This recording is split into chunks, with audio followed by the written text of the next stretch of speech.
Good evening. Why don't we get started? My name is Sean Quimby. I am Associate Vice Provost and Director of the Kislak Center for Special Collections, Rare Books, and Manuscripts.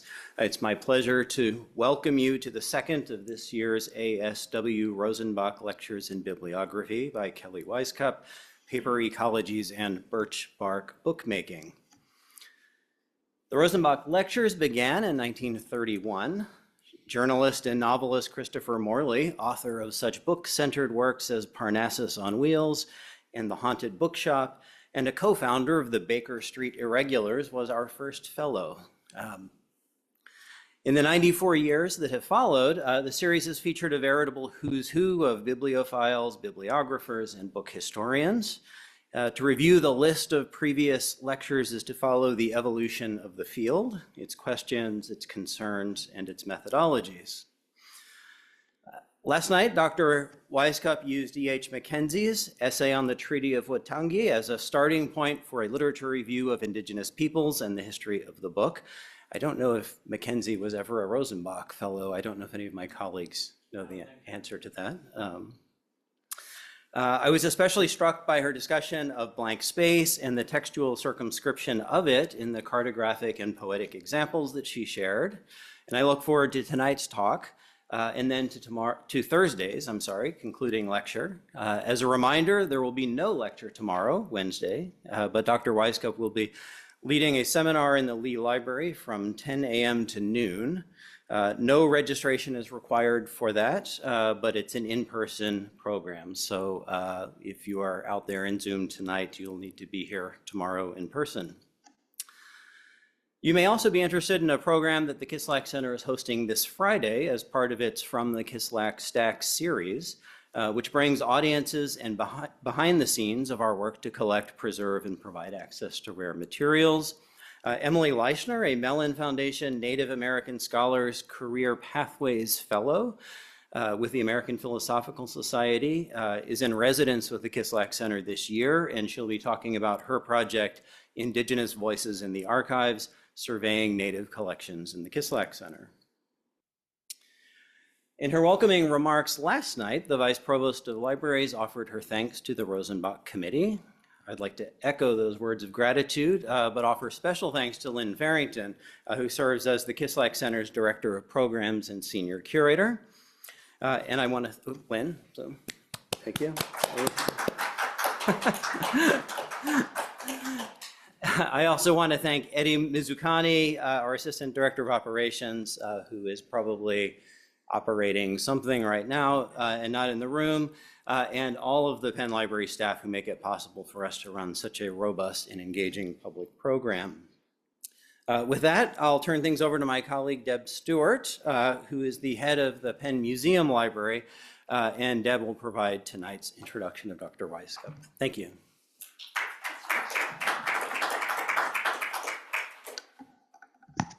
I'm a little shorter.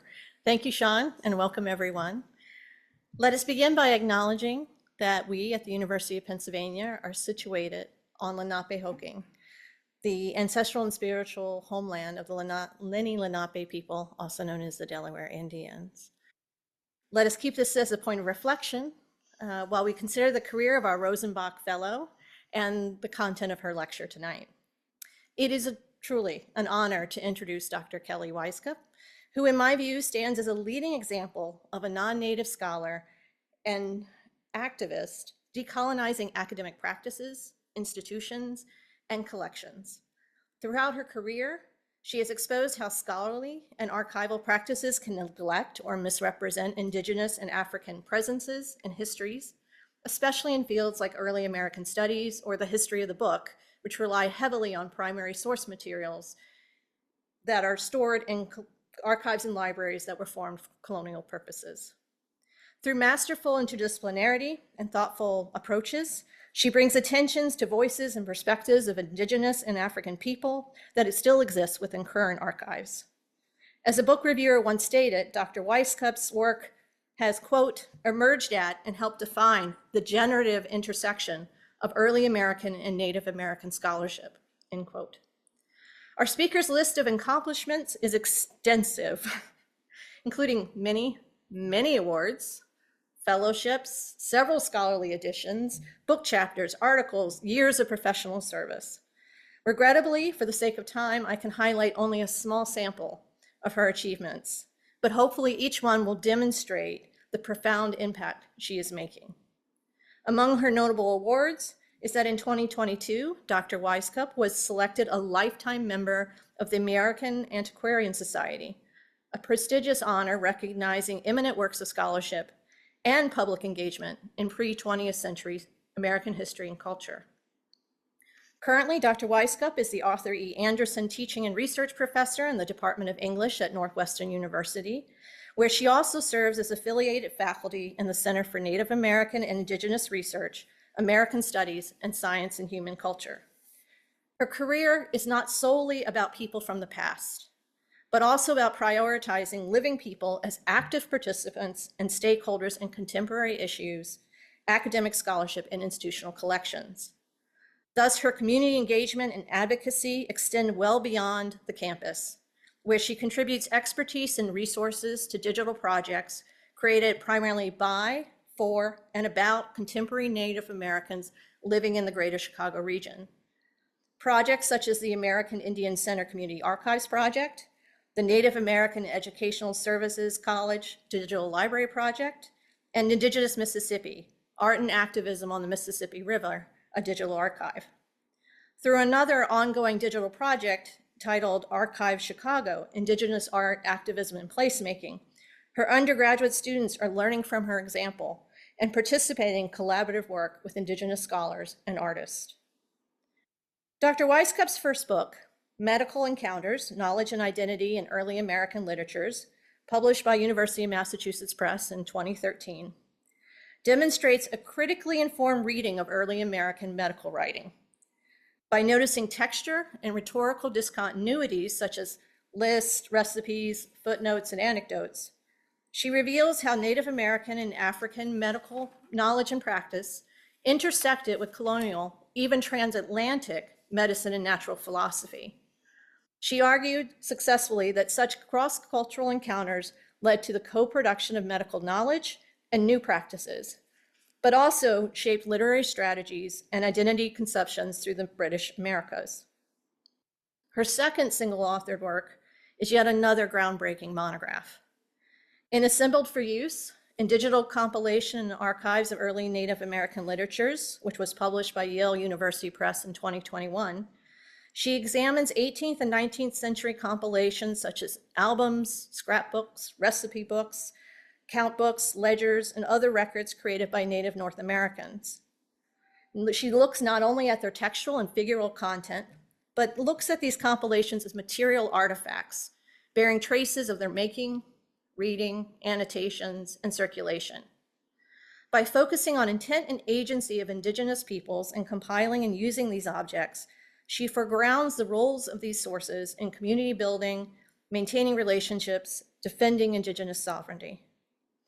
Additionally, her research on Indigenous writers, for example, Cherokee author John Ridge, demonstrates how Indigenous authors sometimes intentionally created and shared compilations with settlers and with the colonial archives in order to counter colonial processes of making and solidifying claims that would undermine Native peoples.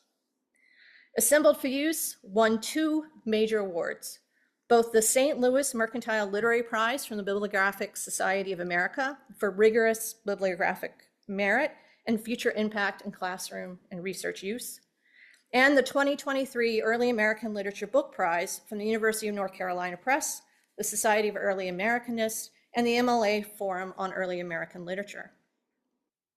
Her scholarship reminds those of us engaged in the bibliographic field and professions that libraries and archives are not neutral spaces.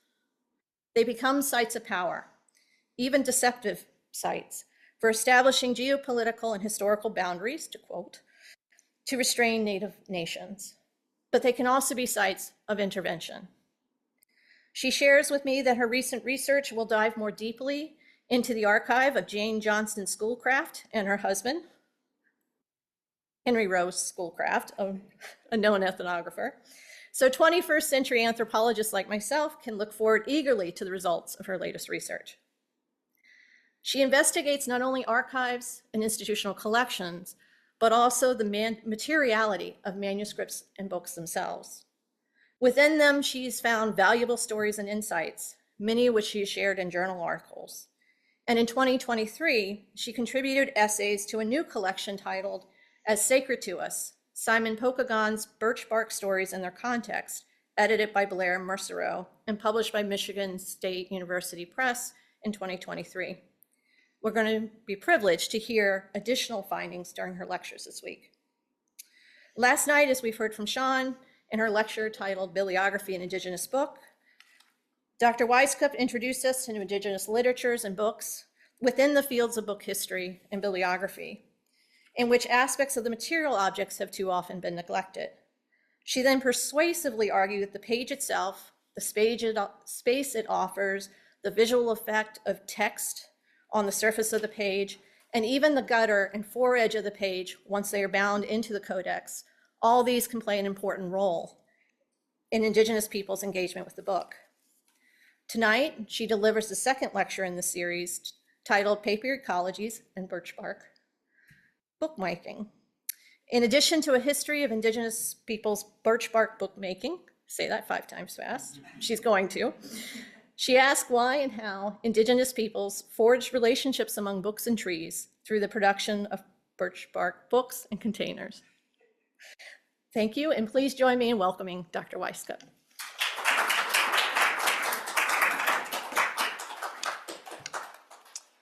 Hi, everyone. Thank you so much, Deb and Sean, for those introductions. Really generous, and I really appreciate it. I want to add to your thanks to Lynn Farrington, John Pollock, and Eddie Muzukani for making the lectures this week happen and for being such a welcoming presence at the Kislak Center. I also want to send thanks to Western Michigan University librarians. They made it possible for me to look at microfilm scans or scans of microfilm scans of local Michigan newspapers that have been crucial to putting together the story that I'm going to tell tonight about these books. Really, that research would not have been possible without them. So I'm really grateful to those librarians. I also want to say thank you to Blair Morsaw, who, as Deb mentioned, edited a new edition of Simon Pokagon's books that came out in 2023 and that I'll talk about a little bit tonight. I also want to thank the other Potawatomi scholars involved in the series of conversations that led up to that collection, Kyle Malott and Corinne Casper, as well as librarians Marika Kay and Oa Schloblom.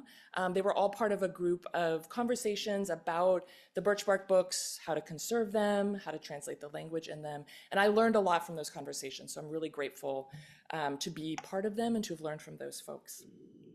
So I concluded yesterday's lectures with 3 questions that I'm using to orient my talks this week. Today, I want to return to the first 2 questions about the page as a material form and its different relations to property forms, and about how Indigenous bookmakers and writers use the page to articulate their relations to their homelands. The backbone of tonight's talk is a set of birchbark books whose pages were harvested and cut by Potawatomi people between 1893 and about 1901. They're made of sheets of birch bark, either fastened together with a ribbon at one end or folded and collated and then oversewn at one edge. And they include printed text written by the Potawatomi man, Simon Pokagon. The most prominent of these books is The Red Man's Rebuke, which was also printed with the title The Red Man's Greeting. These books were first printed in the spring of 1893, and they traveled that summer to the New York Press Club Fair, to tourist bazaars in northern Michigan, and then to Chicago for the Columbian Exposition and World's Fair. The books strongly critique the exposition's celebration of Columbus's supposed discovery of the Americas, and they conclude with an imagined post-apocalyptic scene in which colonists are judged for their deceit, theft, and unchristian behavior. Since 1893, there's been a fairly small but steady trail of references to the Rebuke and the Greeting in scholarly and popular works. They were reprinted into early 20th century histories of Michigan and Indiana. They were anthologized in a few collections of Indigenous or American literature and referenced in scholarly works on Indigenous literatures beginning in the 1980s and 90s and then continuing into the present. There are about 36 copies extant in libraries in the United States. and a microfilm copy was made at some point before the 1990s. In 2014, the Smithsonian digitized its copy of the Rebuke and made it available on its website and on archive.org. This was how I began teaching the books. The Smithsonian's digitization of its copy coincided with my move to Northwestern in 2015, where I developed a course on Indigenous literatures of Chicago that I teach about every other year. This digital facsimile was super useful for introducing my students to the Rebuke. But what we're seeing here, of course, are pixels and not birchbark, and so it has remained a little bit difficult to talk with my students about birchbark as a material form while using the digital version to teach the text. In 2023, we had a new edition of Pokagon's books edited by Pokagon Band of Potawatomi scholar Blair Morsaw. It includes images of the books and essays contextualizing them in Potawatomi language and history. So this is a fabulous edition for both research and teaching, and is now my go-to edition for teaching.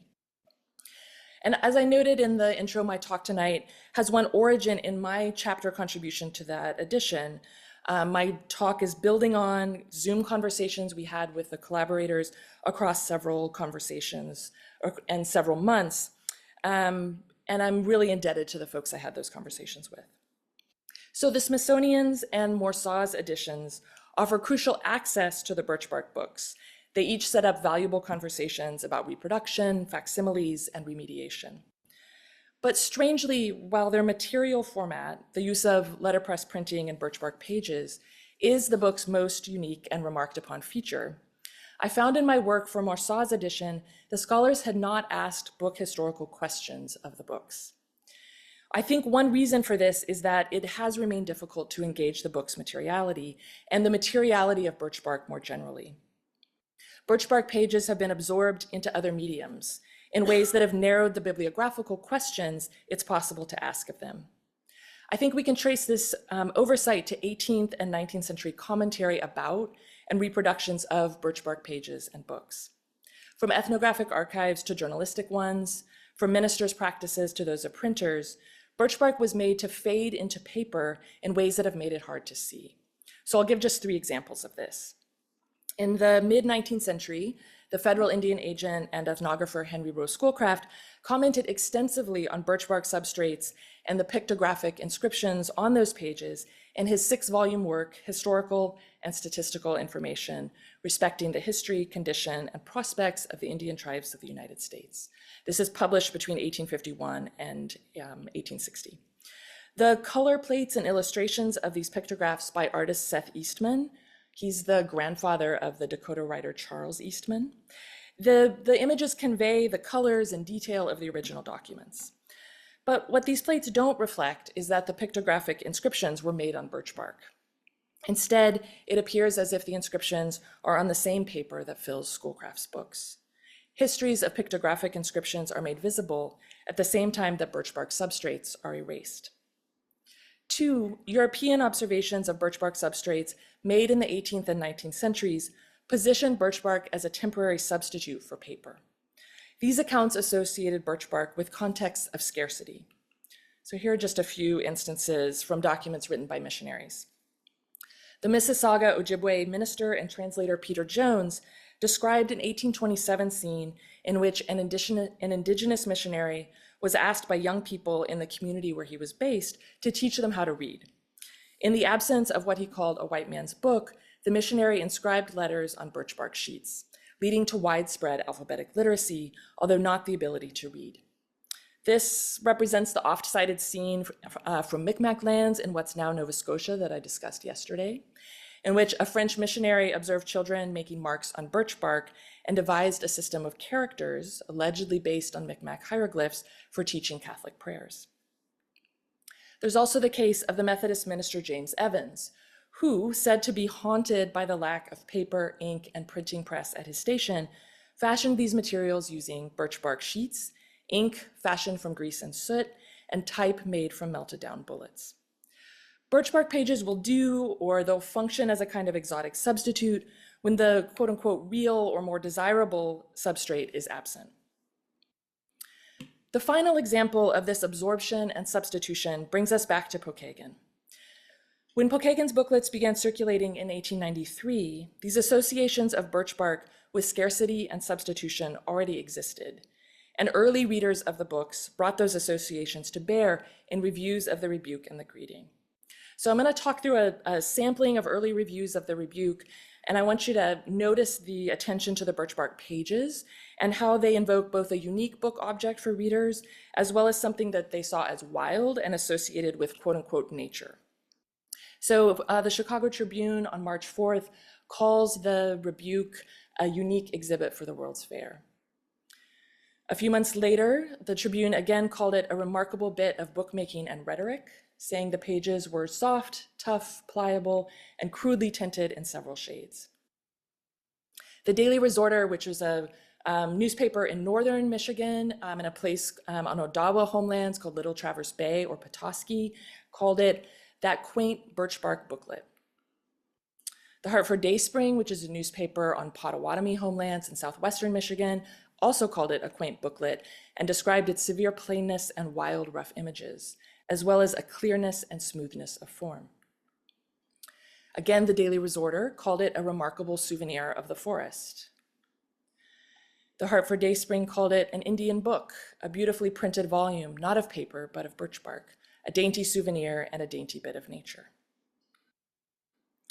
The Arena called it, in its rusticity, characteristic of the child of the forest, printed on white birchbark in its natural state. So here, birchbark is not so much subsumed into paper, so much as it is associated with entities said to be casualties of modernity. In particular, these reviews understood the birchbark pages as analogies for trees and indigeneity. The birchbark is an object that would put readers into contact with something ephemeral, in this case, nature or trees or the forest or indigenous peoples. The books let purchasers hold something deemed valuable precisely because they believed it was scarce. And I'll argue tonight that the relationship among trees and indigenous peoples and scarcity that these reviews gloss is key for understanding both these responses and indigenous birchbark bookmaking at the end of the 19th century. So in tonight's talk, I work against these accounts of birchbark as a replacement for paper by telling a story about birchbark page and bookmaking. I do take up the relations between paper and birchbark on Thursday. There's more to say about that relationship than simply that birchbark is a replacement for paper. It's a much more complicated story, I think. Tonight's lecture has 4 parts. I start with a bibliography of birchbark forms that repositions Pokagon's birchbark books within long genealogies of using birchbark to make different objects. Then most of the lecture focuses on a cluster of birchbark books made at the end of the 19th century. And I'm really interested here in why indigenous peoples, including but not limited to Pokagon, cited the codex in birchbark during several decades between 1880 and 1900. These birchbark bookmakers envisioned multiple relations between the material forms of birchbark books and pages and forms of belonging to place, and they brought these forms into conversation in the context of deforestation on their homelands. So I want to open a conversation between indigenous ecologies of the page and what today we might call environmental protest, specifically opposition to settler forms of property, taxes, homesteads, clearing forests, and the forced removal of indigenous peoples from their land. And then finally, I'll return to the significance of birchbark pages for book historical methods and of book historical questions for birchbark pages. So section 1 is a bibliography of birchbark forms. I want to emphasize that this is an in-progress bibliography. I am still working to find birchbark items in library and museum catalogs where missing or very brief metadata can make it really hard to identify them. But what I'm hoping to do tonight is to establish a range of forms into which birchbark sheets were made, to position the book and the page as not the only or even the most obvious forms, but one of several made of birchbark. So these range from single sheets of bark used flat or folded together to several sheets stitched together to make 3-dimensional objects, including containers and books. These also include sheets cut into rectangular shapes that look like pages. So let's start with single sheets of birchbark. These sheets are created by carefully stripping a piece of bark from a tree in a way that allows the tree to continue growing and separating it into its constituent layers. These sheets can be used to support several genres. Some held messages that located people in relationship to each other and in relationship to place. So my example image here is disconnected from the example that I have from the archives, but my example from the archives describes this kind of map message. And my example from the archives is from the Ojibwe man John Tanner's narrative, in which he describes these maps. This is in 1830. He writes that he's traveling and saw, as we were passing, some little stakes on the ground with pieces of birch bark attached to them, and on two of these the figure of a bear, and on others those of two other animals. So these figures corresponded to the dotems, or the clans of the people who had already traveled that way, and they offered a record of prior journeys and indicated where family members had traveled. These birchbark maps are also used to show travel routes. So this is the image on the far right, is a travel route that shows the relationships of lakes and rivers in Ojibwe country. They're also used to show narratives. So the image on the far left is a narrative that's about traveling and an illness and an epidemic in an Ojibwe community. These are published by Francis Densmore and the Bureau of American Ethnology with information that Densmore recorded and transcribed from Ojibwe women who explained and interpreted the maps to her. You'll also notice that the government printing office here effaces the birchbark substrates, but Densmore makes it very clear in her discussion of them that these are inscribed on birchbark. Historian Heidi Bohaker argues that these notational practices, as she calls them, were ways of making oneself legible or readable in a world defined by kinship relations, allowing one to be identified at a glance and from a distance.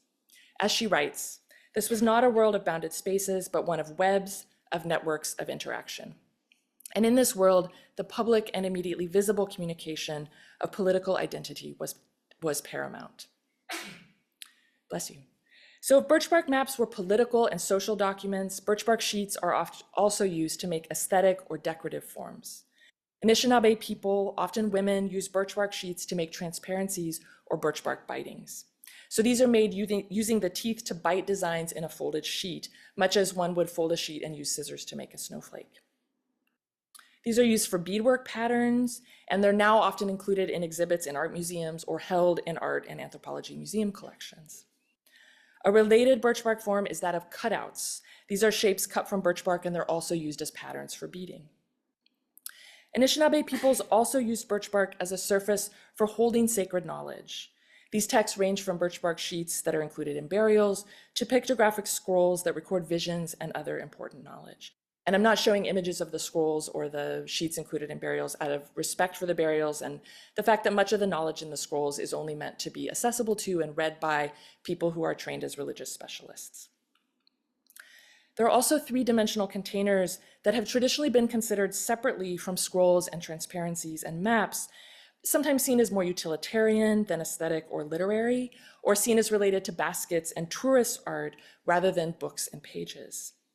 But I think they're materially connected to these other forms as they're made out of several sheets of birch bark that are created by folding a single sheet to make a container with sides, or as in this case, by sewing several sheets together to make a box.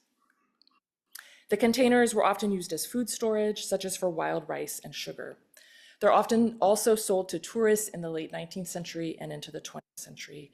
And scholars have talked about this tourist art as one way that Native people maintain traditional practices under the guise of participation in capitalist economies, and at a time when those traditional practices were outruled or outlawed by Indian agents. And I'll just note that this is a container made by a family member of Jane Johnston Schoolcraft. It's not clear who, but there are also letters in the Jane Johnston Schoolcraft archives indicating that she sent an unadorned, so lacking the quillwork design here, an unadorned box to her future husband, Henry Rose Schoolcraft, along with a poem. So they accompany other kinds of writing, and they accompany pages in addition to serving as a kind of receptacle or container. These birch bark forms, sheets, cutouts, biting, scrolls, and containers locate people and stories in social space and in place. They record experiences of travel, illness, death, and recovery. They serve as communal narratives and literary records. They're part of Indigenous patterns and aesthetics. They're sometimes 3D objects for carrying and storing, sometimes public markers with which people oriented themselves in relationship to others and found their way, sometimes narrative or pictorial pages that hold stories, and sometimes sacred scrolls that articulate relations to other beings.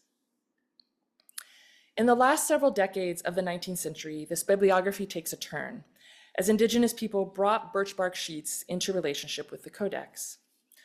Unlike Indigenous makers of birchbark maps and messages, cutouts and bindings, birchbark bookmakers do use birchbark as a replacement for paper and the other materials used at the end of the 19th century for printing and binding books.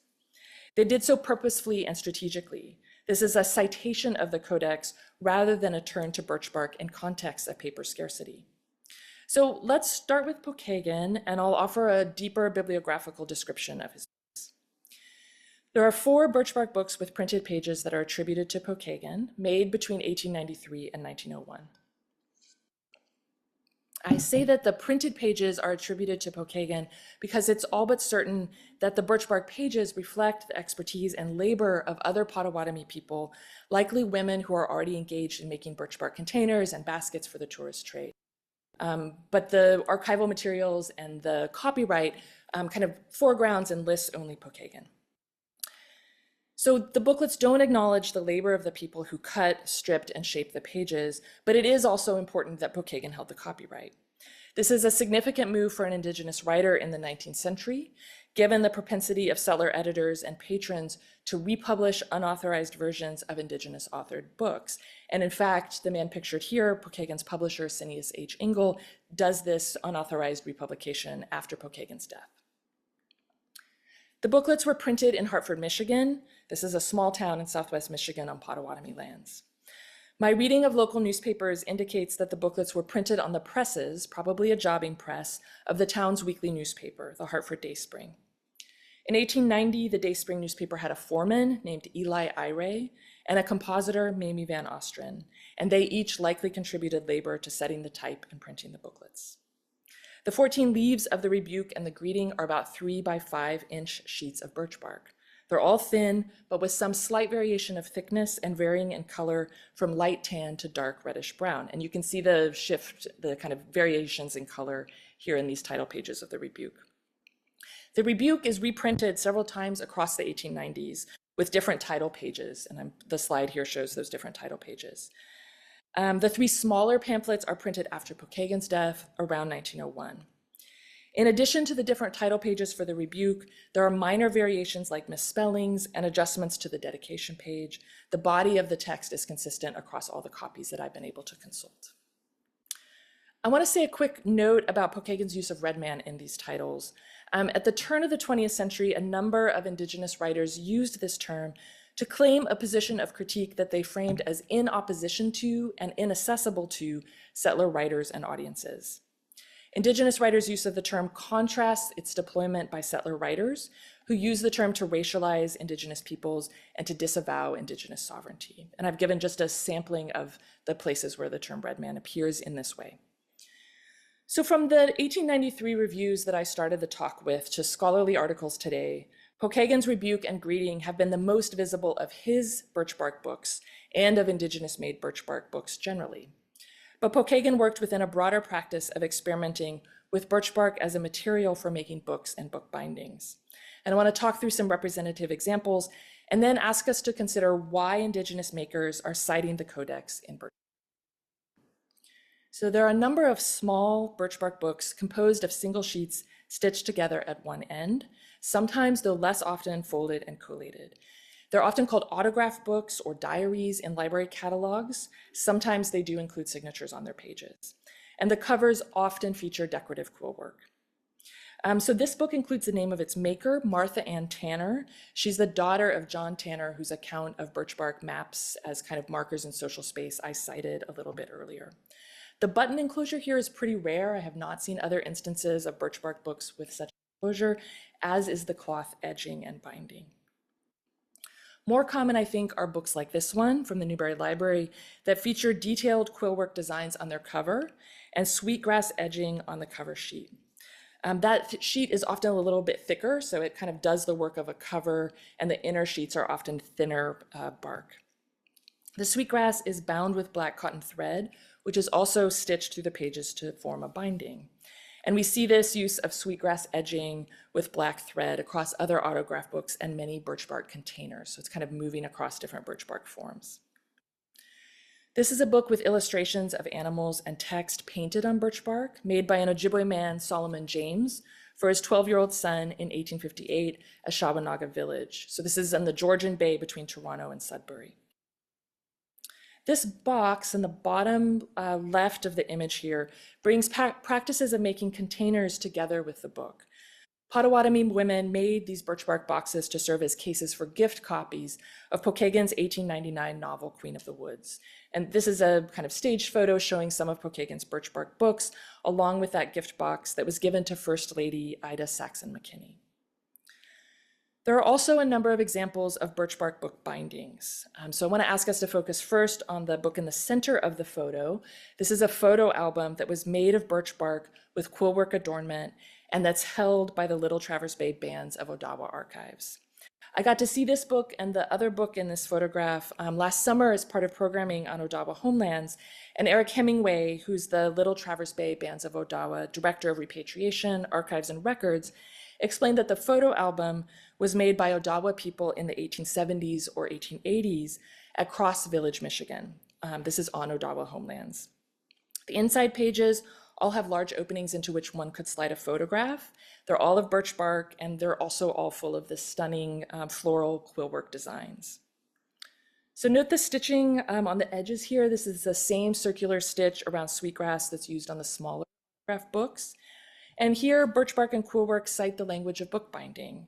Quillwork on the spine emulates raised bands while also functioning as adornment for paper. Around 1887, the Odawa leader Margaret Boyd made a birchbark binding for her brother Andrew's book, History of the Odawa and Chippewa Peoples, published that same year. This is a gift copy made for Georgiana Owen, who's the GWO referenced here on the cover. Owen was a member of the Women's National Indian Association and had helped Blackbird publish the book. Boyd brings practices of decorating birchbark boxes with quillwork together with bookbinding. The birchbark cover here is attached to a cardboard binding, so it's citing the visual language of a book binding, but not functionally serving that purpose. Scholarship on this book, since its purchase by Amherst College about a decade ago, has analyzed the beautiful quillwork designs and described the context of its making. So Daniel M. Radis, in an article in Early American Literature, reads Boyd's quillwork as a communicative system that reflects Great Lakes indigenous floral motifs and critiques the deceptions of alphabetic writing with which settlers were stealing Odawa land. And in her dissertation, Alison LaForge frames Boyd's quillwork as reflecting a community practice of material culture, as well as Odawa practices of diplomacy. So I want to build tonight on Radis's and LaForge's brilliant research on Boyd's quillwork by turning from their focus on quillwork to the birchbark pages bookbinding covers. In this history of birchbark books, arboreal materiality is heightened in relationship to bibliographical forms, especially the codex and print. That is, the birchbark bindings and pages stand out because of their engagement with expectations for book bindings and paper. This heightened materiality is, as Blair Morsaw writes, not just the outcome of a creative or aesthetic rationale, but also a political one. The decision to print on birchbark or make a book binding out of birchbark are moves that require us to unpack the relations between and histories of birchbark pages and trees. So in this section, I want to build on Morsaw's point by asking how the aesthetic and the political, the page and the tree, scarcity and substitution are intertwined in Boyd's and Pokagon's citation of the codex in birchbark. Boyd and Pokagon made their books during decades of immense pressure on their communities to leave their lands and in the midst of deforestation on their homelands. They were each part of communities whose leaders avoided removal mandated by 19th century treaties. So the image on the right shows the location of Pokagon Potawatomi homelands and the tribal nation, and then the Petoskey dot on the far upper right is the location of Margaret Boyd's home and Odawa homeland. So just to give you a sense of these places in relation to each other. So these treaties that were stipulating removal, for the Pokagon Band, the 1833 Treaty of Chicago aimed to remove indigenous peoples in what's now Illinois, Indiana, and Michigan, west of the Mississippi River. Potawatomi leaders employed multiple strategies as they sought to remain on their lands. Some negotiated subarticles to the treaty that deeded plots of land to individuals or that allowed leaders like Leopold Pokagon, Simon's father, to purchase lands in fee simple on which his community remained. And one of the things that's happened in Illinois last year and this year is that Potawatomi peoples who were removed from Oklahoma have worked with the state of Illinois to repatriate lands in Illinois to those Potawatomi folks. So this practice of attempting to make subarticles to the treaty and to have plots deeded to individuals have paid off with land back in the 21st century. Margaret Boyd is part of a family of Odawa leaders who were translators and negotiators for several treaties in which they sought to secure homelands for Odawa peoples at Waganakasing in the area that's today called Little Traverse Bay or Petoskey. Over several decades between the 1830s and 1870s, federal officials altered treaties after the parties had agreed on terms, delayed the assignment of lands to Odawa peoples such as that white settlers began squatting on those lands and then refused to leave, and failed to stop corrupt taxation practices used to dispossess Odawa peoples.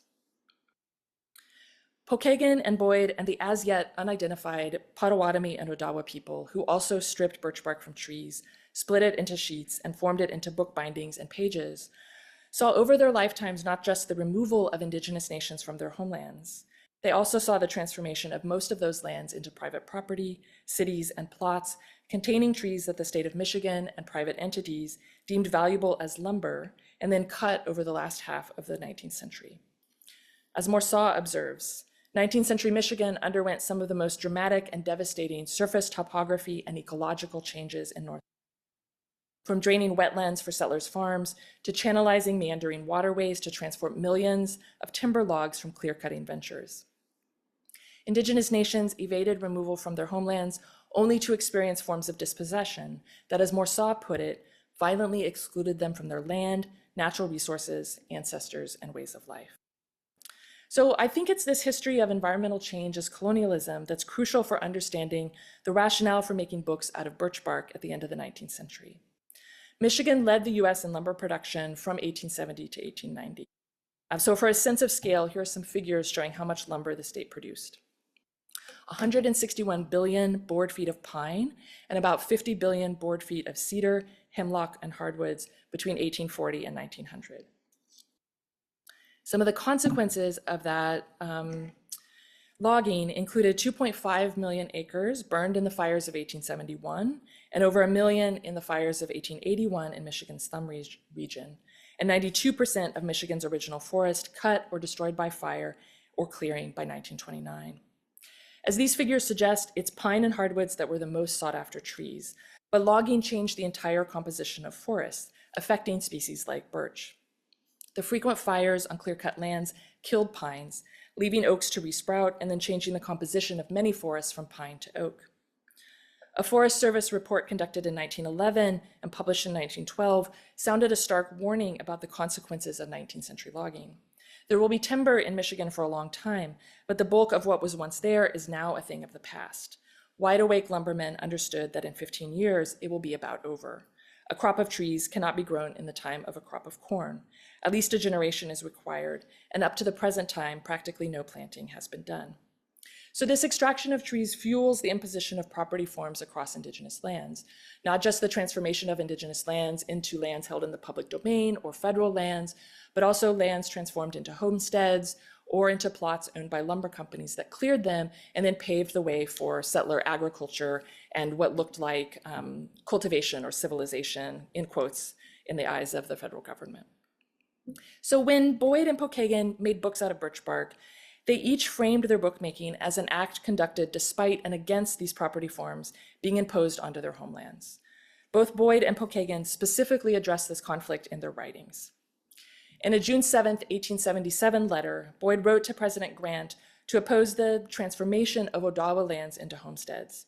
She wrote to Grant that taking the homesteads would oblige Odawa people to cut down trees and clear the land, but we want to preserve our trees from cutting down to make sugar, for we use a great deal of sugar. This is the object of your poor children by sending me to go see their great father personally. This letter followed other missives in which Boyd described how white homesteaders were selling Odawa lands, and in some cases simply moving into Odawa people's homes while they were traveling and then refusing to leave. As she provided example after example of outright and underhanded theft, Boyd articulated dispossession as an imposition of settler property forms onto Odawa people's forms of belonging to their lands. She explained, "We always thought, and our forefathers told us, that the Great Spirit created us and gave us this part of the world to be our living lands. Lands for living, but also living lands. This formulation rejects property forms that abstracted lands and made them into entities that primarily held monetary value.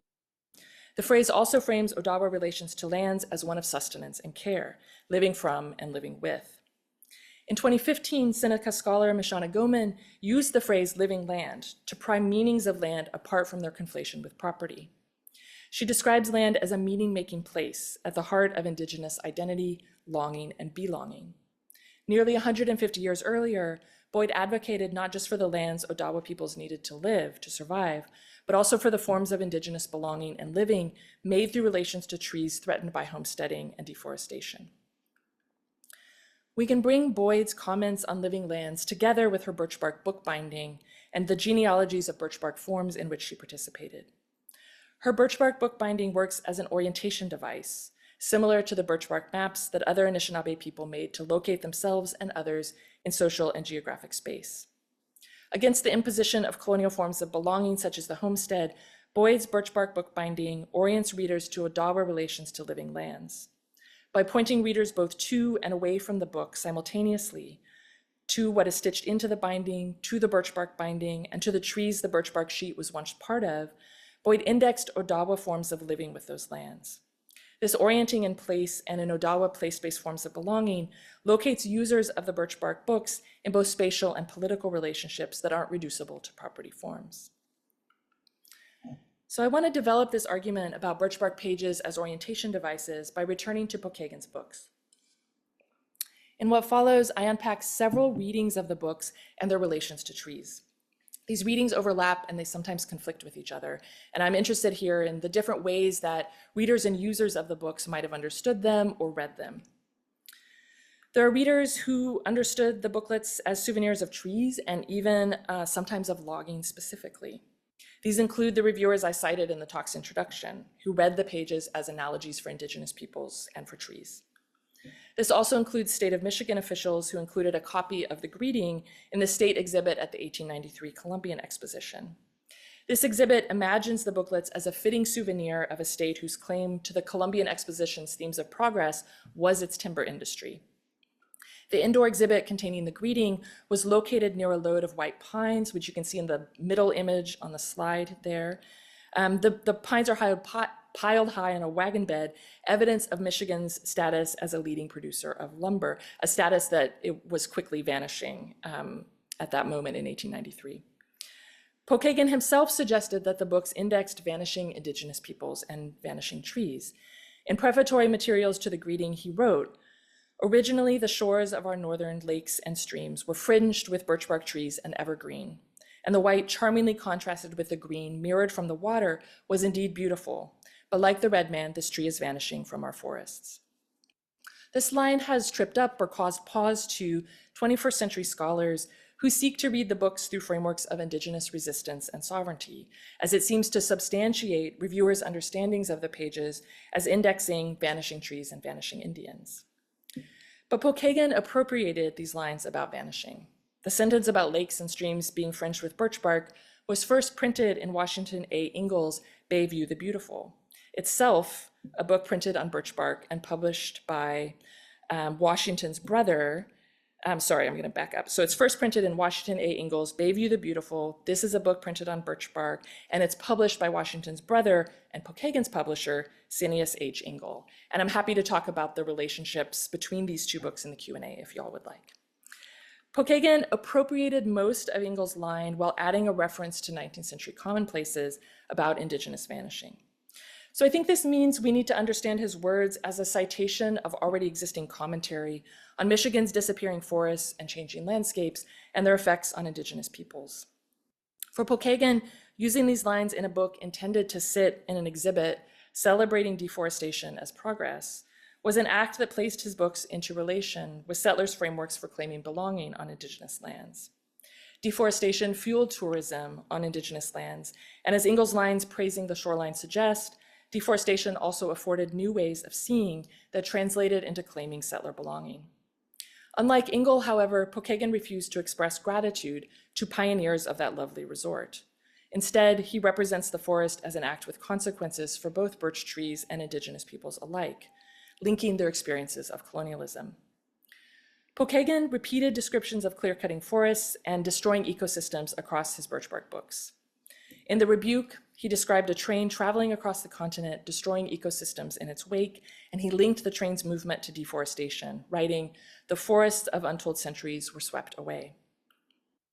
In Algonquin Legends of Paw Paw Lake, he remembered a time when unnumbered millions of mimiog, or wild pigeons, in early springtime filled all the trees in the big forests with their nests, extending west to Lake Michigan and northward sometimes beyond Makati or Black River.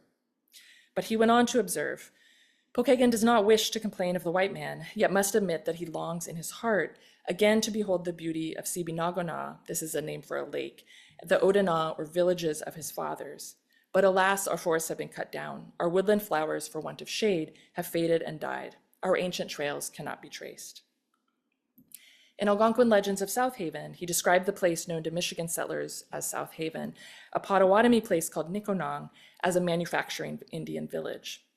He specifically invoked birchbark, writing, "Large quantities of birchbark was brought there by canoe loads, and as it never decays, was buried in the earth for our use or trade when called for."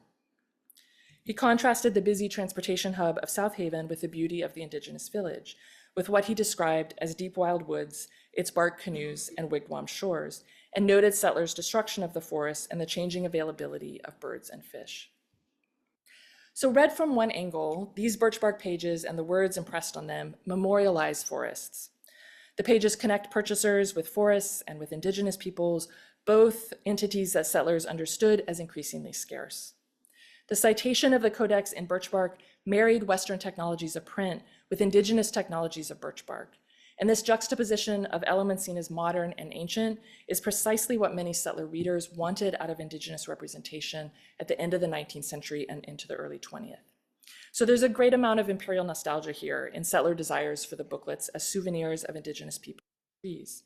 This is the feeling Renato Rosaldo has described as the longing settlers had for the things they destroyed. Read in this light, the booklets mourn Indigenous peoples while freezing them in time precisely at a moment when settlers were grappling with industry's toll on forests, ecosystems, and lands. Read from another angle, we can interpret the souvenir form as what Scott Lyons calls an X mark. These are the signatures on treaties that Indigenous people made to signal assent to terms.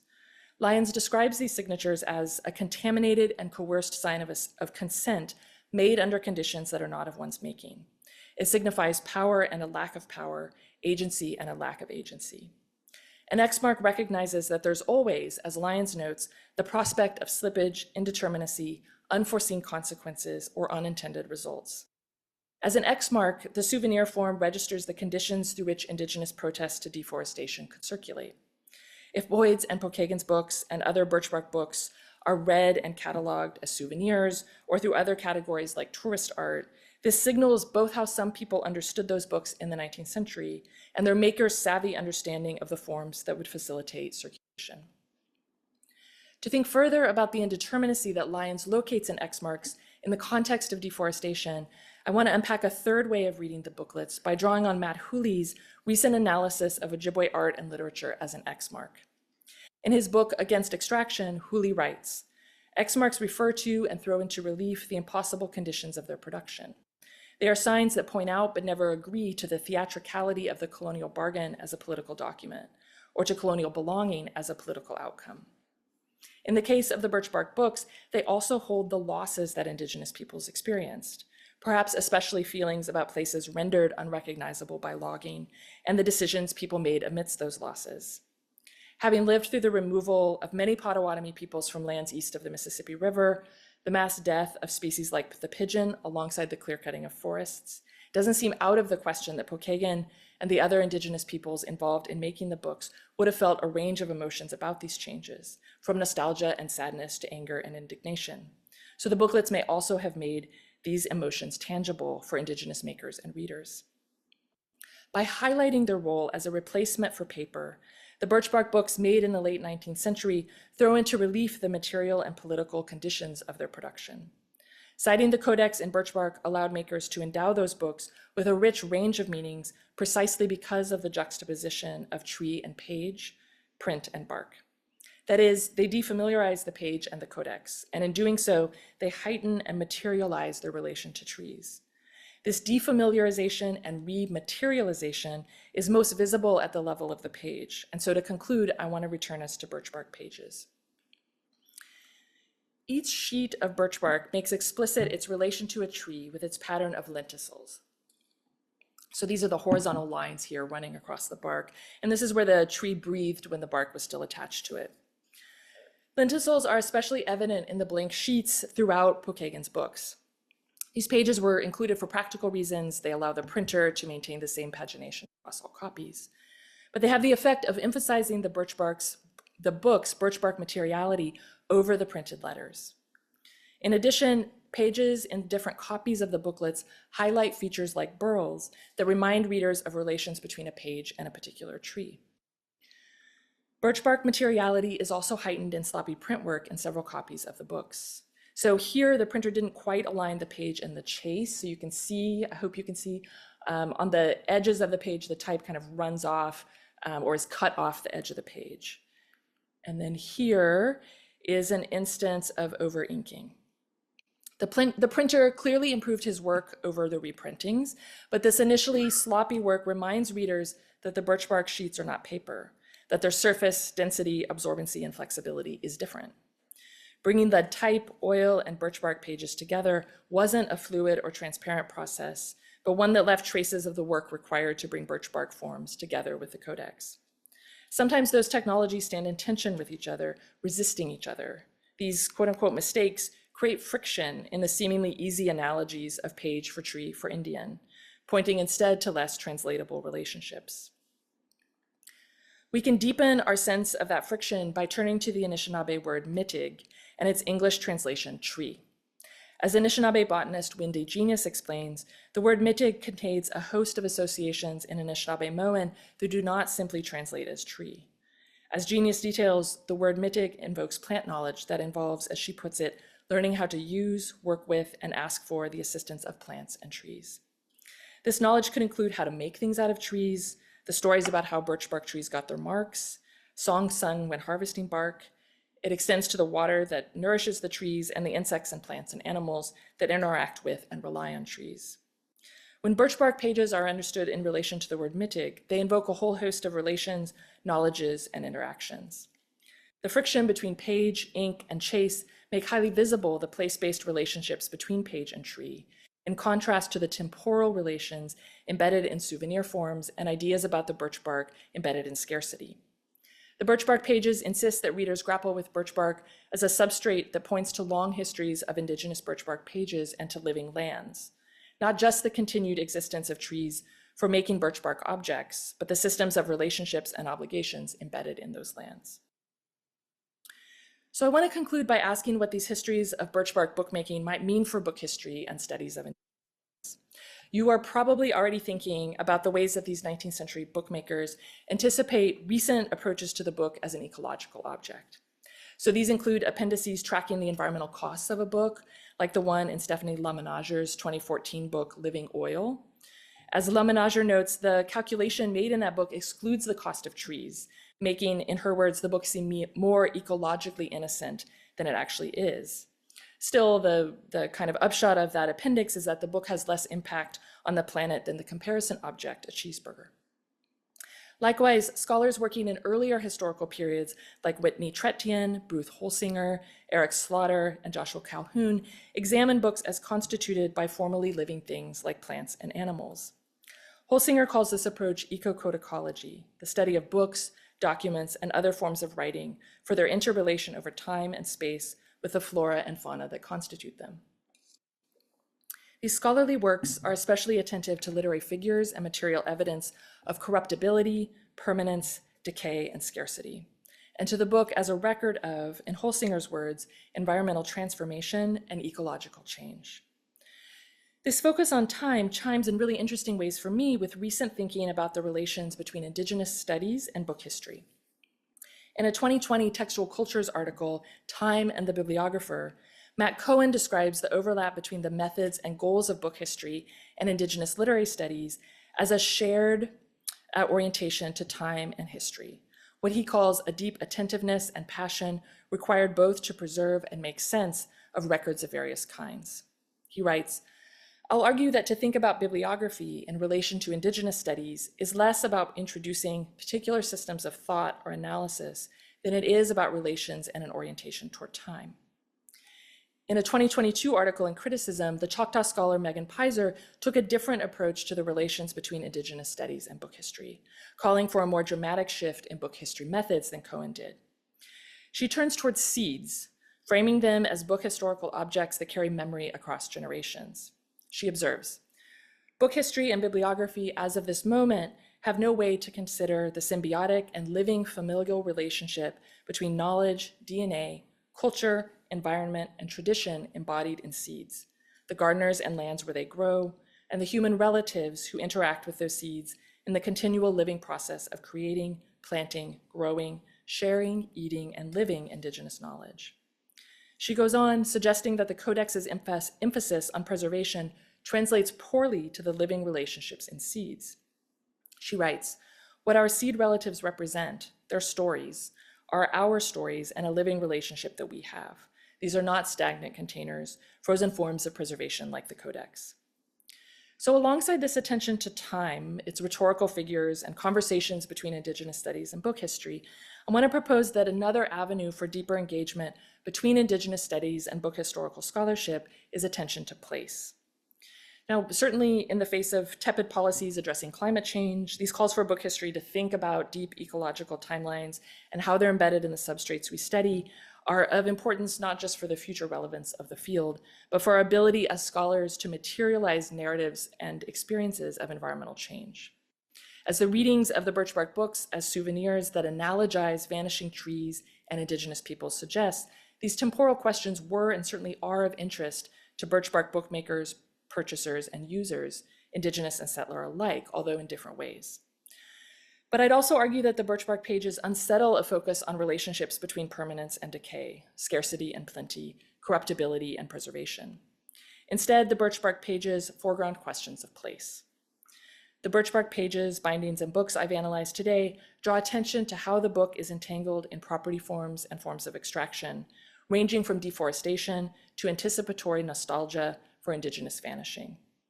At the same time, the books index other modes of belonging that exist alongside property forms. They frame the question of the page as a question of relations to place. The Birchbark books suggest the importance of attending to the where of book history. Where do the materials for making books come from? From whose lands and across whose lands do they move to our hands? Where are we as scholars doing our work? How are books and book history entangled in the imposition of property forms in a place, and how do they register other kinds of relations? This question of place and the where of book history is one I'll take up in more detail on Thursday by turning to woodpulp papermaking and its surprising intersections with Birchbark books. So I'll stop there for now. Thanks.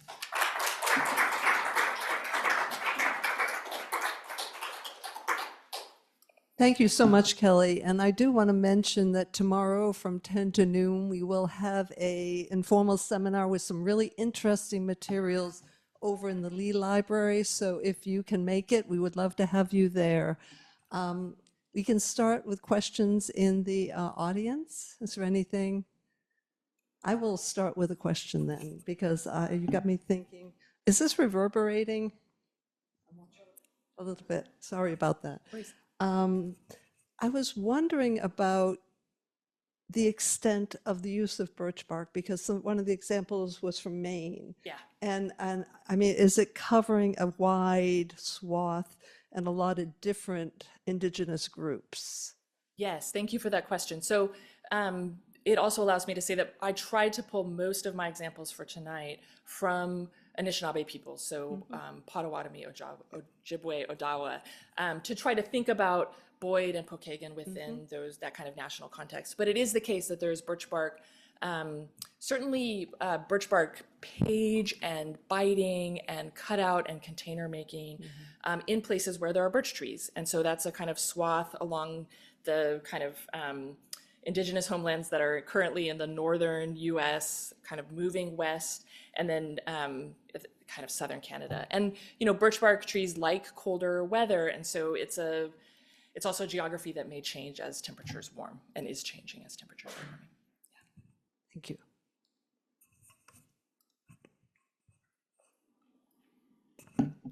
I wanted to invite you to follow up, as you said, we could ask you to follow up on those two books, the 1892 and 1893, the Angle and the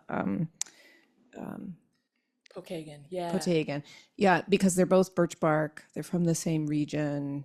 Text repeats, but they seem to have very different politics. So how do the two fit into your framework? Yeah, thank you for that question. So a couple of things just by way of a little bit more context. There are longstanding relationships between Odawa and Potawatomi peoples. And in the wake of the Treaty of Chicago in 1833, the Pokagon Band, led by Pokagon's father, works with Odawa peoples at Little Traverse Bay, which is where the 1892 book was made, to think about moving up to Odawa lands as a way to avoid removal. So the thing I want to start with is that there are these longstanding connections between Boyd and Pokagon and their families that go back a couple of generations. It is also the case that Senius Ingle and his family, including his brother, start going up to the place that settlers named Petoskey, which is a place called Waganakasing on Odawa homelands, as a kind of Methodist church retreat once the railroad extends up there.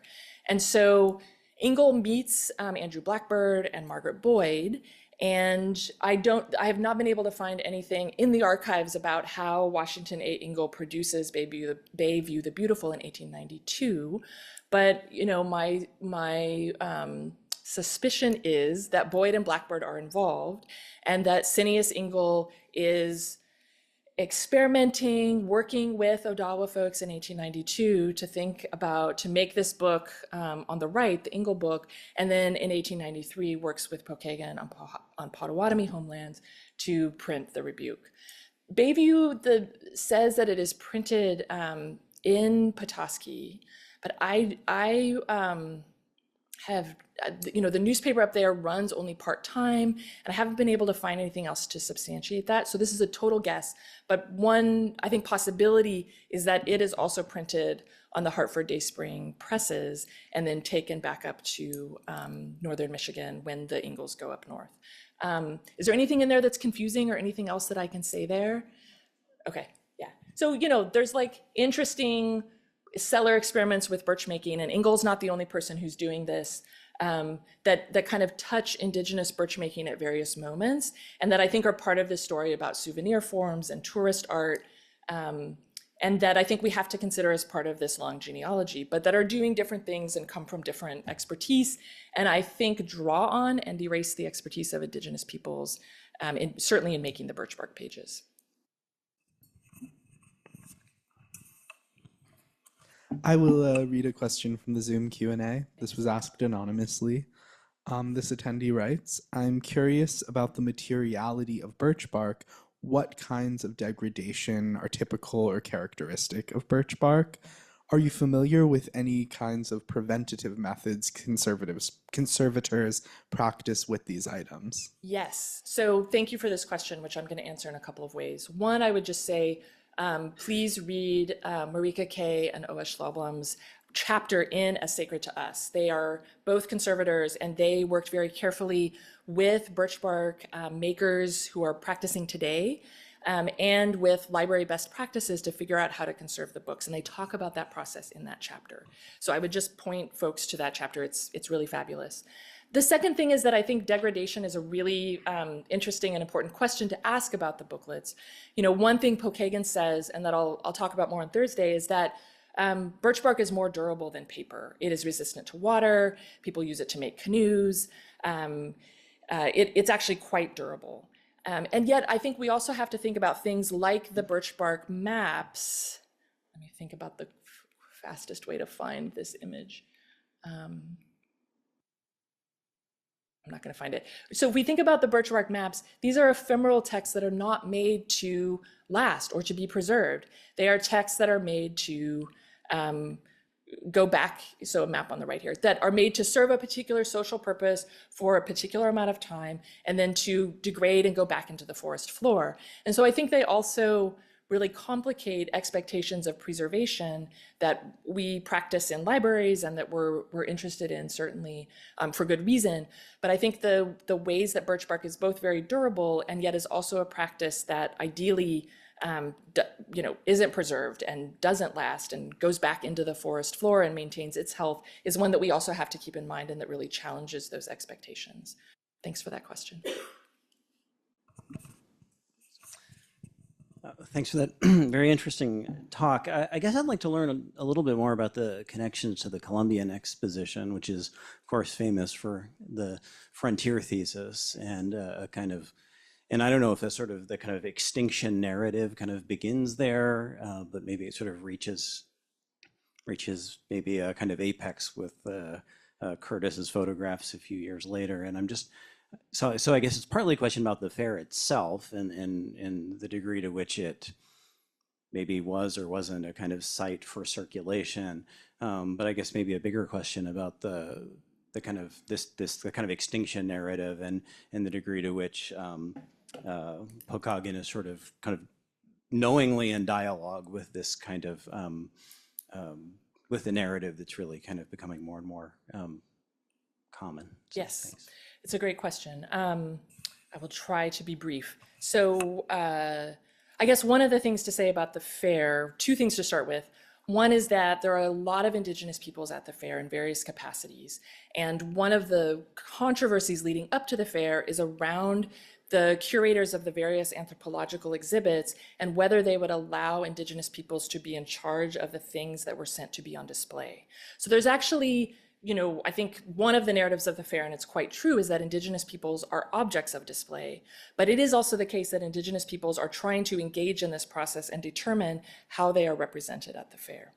And I think Pokagon, is savvily reading the ways that Indigenous peoples are being represented there and thinking about how to make the booklets circulate at the fair. So they start circulating, as far as I can tell, in July.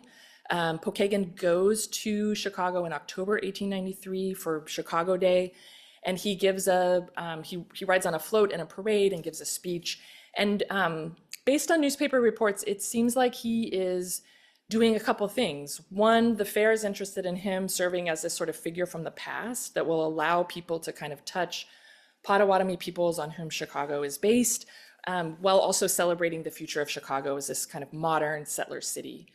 There are also these instances of Pokagon like changing his clothing and so kind of moving back and forth between the suit that he wore and the costume that folks in Michigan had to like make for him because they couldn't find a suitable enough, I forget the word they used, but something that was sort of like authentically Indigenous and outdated and uncivilized. They're like, we can't find anything in the whole state, so we're gonna have to make this thing. So I think, Pokagon's aware of the ways that the extinction narrative certainly is not new by this point, and I think it continues after this point, and the ways he's using it to circulate the booklets, and then also as a way to sort of gain access to patrons and other folks. The last thing maybe I'll say about the fair is that curators saw Indigenous peoples as a necessary part of the fair. So there's this line from Putnam, who's the Peabody curator, where he says something like, Indigenous peoples have to be at the fair and they need to be positioned outside the anthropology building. Without them, and I think this is his quote, the exposition will have no base. So he sees them as crucial for the story of progress that he wants to tell. And so, I think he is both reliant on Indigenous peoples and also wants them to fill a kind of particular role that they are made to fill across the fair, but then also don't fill. I hope that gets at some of what you're asking. Okay, yeah. The next question from Zoom comes from Barbara Williams-Ellardson.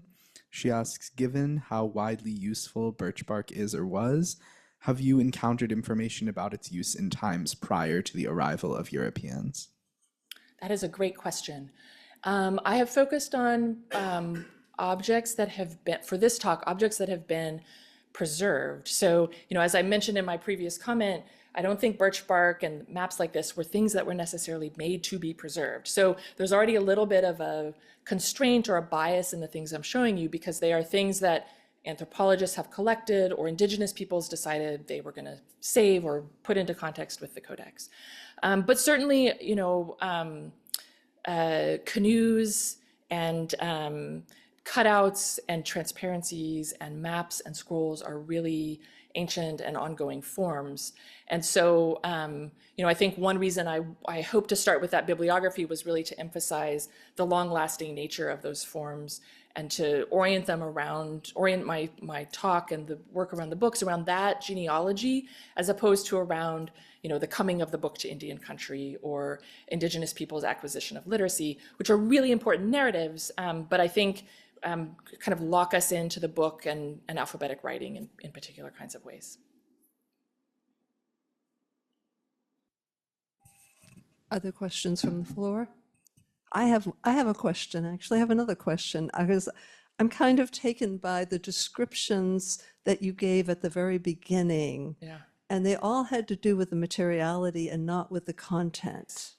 And it's really interesting to think about that. Think about the souvenir, the idea of the souvenir, something that people aren't going to read. Yeah. They're just going to take it home and show, oh, I got this at the fair, which kind of undermines what he's trying to accomplish as well through the Red Man's Rebuke. I totally agree. And one reason that I myself had not asked book historical questions of this book, despite the fact that I'd been teaching it for 10 years, was that I wrote a book chapter on what he writes in the book, precisely in order to sort of say we need to grapple with the words on the page and to really think about what he's saying. And it turns out it's really interesting. And I'm of course not the first person to do this, but he's like citing Washington Irving and revising Irving's history of Columbus and quoting and appropriating poetry from other writers. So there's lots of interesting things happening in the pages of the books.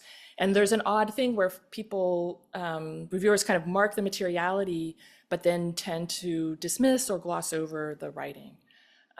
So yeah, I think you're right on, and it's an odd thing, perhaps. Well, and it's sort of the opposite of what normally happens with books. You're looking at the content and not the materiality. So I mean, you've got a reversal of the traditional way of examining or talking about books. And it's interesting to think about what Pokagon would have thought about and whether he would have had any sense of whether this would have happened, right? Whether seeing the success of sales of quill-worked containers maybe would have given him a sense of how interested people would be in birchbark books. Or whether, I don't know of any other copies of Bayview the Beautiful except for the one that's at the University of Michigan. So I don't have a sense of whether that book circulated as a souvenir, but maybe it was a test case as well.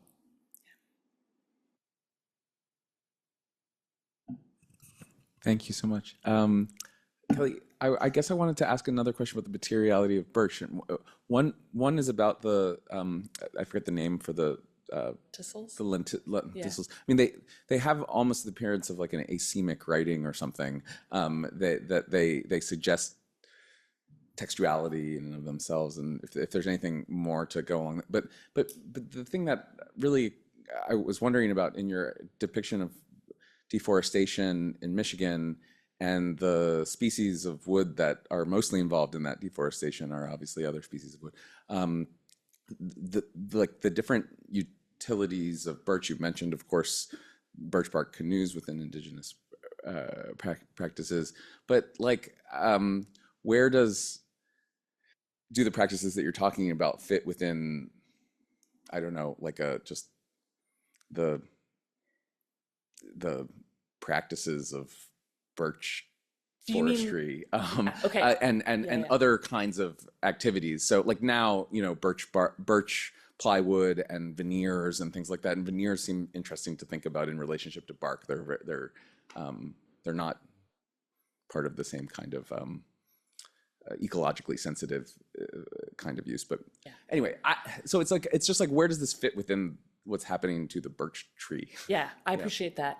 So the lenticels, Jonathan Berliner has a really great article in PMLA, kind of reading them as a kind of like kind of reading the depth of the page and thinking about how the lenticels at times appear to underline the text on the page. And I'll see if I can find, so you can see there a little bit how the lenticels seem to underline some of the words. So his article is really great. I would recommend it as kind of wanting to think about what they're doing as part of the kind of textual effects of the page.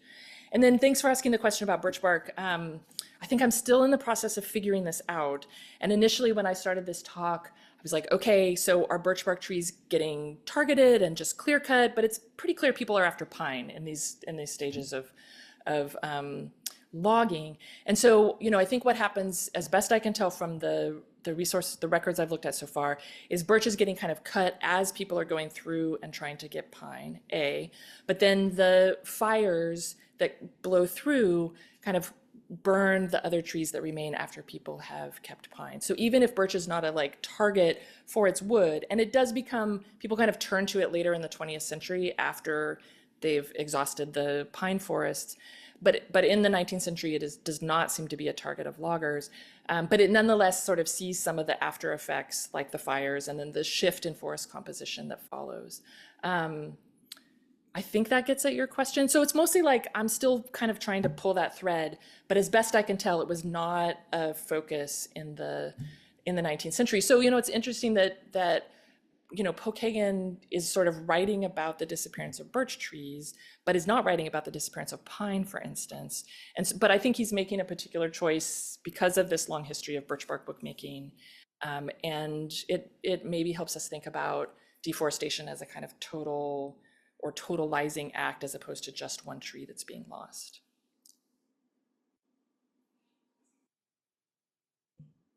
The next question from Zoom comes from someone named Katie. Thank you for this rich and fascinating talk. I was wondering if you could say something about the ways in which the foregrounding of place in Pokagon's use of birch bark, which you so persuasively argued for, works with the mobility of the book as an object. Pokagon's book seems to have traveled far. Do its geographies and placings change when it moves? Thank you. That's such a great question. Thank you, Katie. And I know several Katies who could be here, so I'm delighted by whichever one this is from.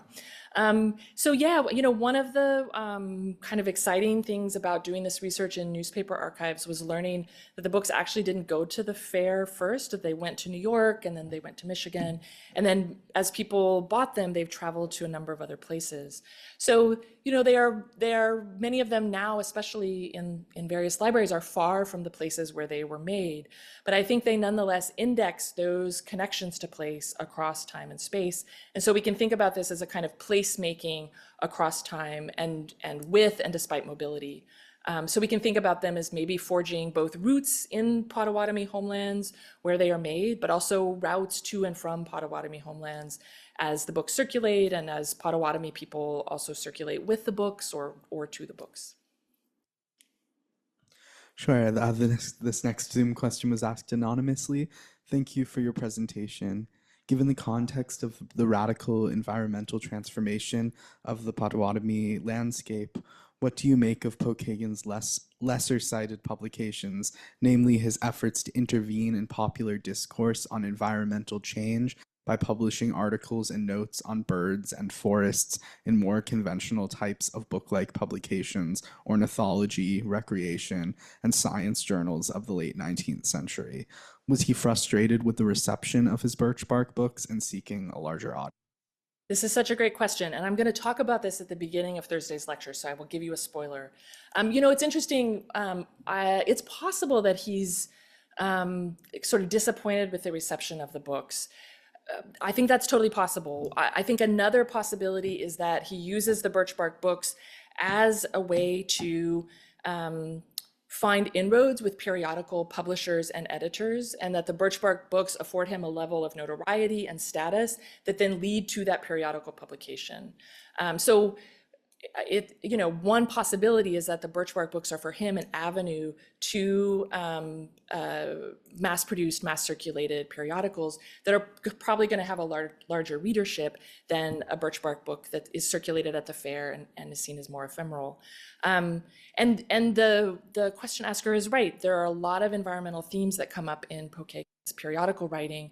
And one of the things I'll talk about on Thursday is his correspondence with Leon Cole, who's on the agriculture faculty at the University of Wisconsin, who edits an ornithological journal. So, I have a lot of speculation there and not, receipts, but I do think that there is a clear line between the Birchbark books and the periodical publication, and I'll talk more about evidence for that on Thursday, but I'll just say, I think you're really right, this question asker, to see that link, and that we should see the Birchbark books as a kind of avenue to other kinds of publication.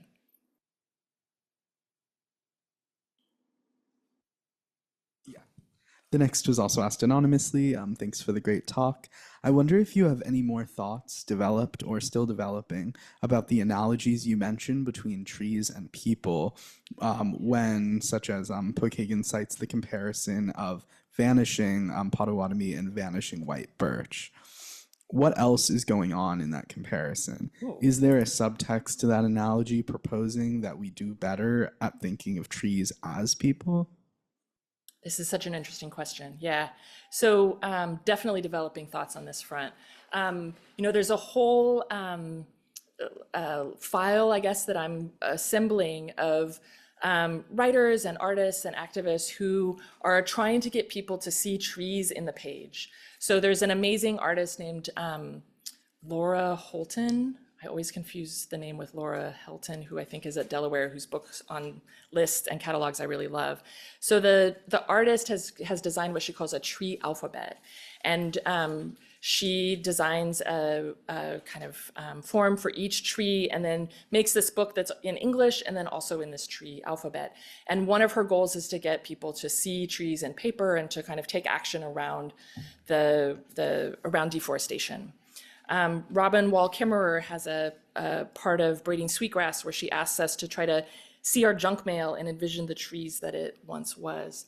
So I think I haven't quite figured out how the analogies, or haven't quite figured out how I want to talk about the analogies that people see in Pokagon's pages between Indigenous peoples and trees and the page. But I think it is very much connected to these more recent attempts to get us to think about trees when we look at the page or when we look at an alphabet in the light of environmental change and climate change. So, and then I guess maybe just if the asker of the question would like to think about this, Rob Nixon has some really interesting recent work on the ways that people are really interested in thinking about trees kind of in our particular neoliberal moment, and the kind of work that trees are doing to allow us to imagine futures in this moment. And Nixon is critical of this in important ways. The last thing I'll say, Juliana Chow has a really great section reading Pokagon and thinking a little bit about some of these analogies in her book, and I would highly recommend the section of that book. It's great broadly, and I really love the section on Pokagon. So just another resource for the person if they're interested. Sorry, we'll take one last question from Zoom, and I think we'll share the rest of the questions with you. The last question from Zoom, this comes from Brigitte Bedos-Rezak. Thank you for a beautiful talk. Is there a tradition of Indigenous writing on animal skins? And if so, did it also articulate a sense of loss and dispossession? That's so interesting. Yes, there is. There's the couple things I would think about are practices of winter counts, which are practices of recording annual histories practiced by Indigenous nations on the plains. And then they get transferred in the 19th century onto ledger art. So when account books and paper used for target practice by the army start to move west with settlers and soldiers, there's a lot of extra paper on the plains, and so Indigenous people start using that paper instead of animal skins.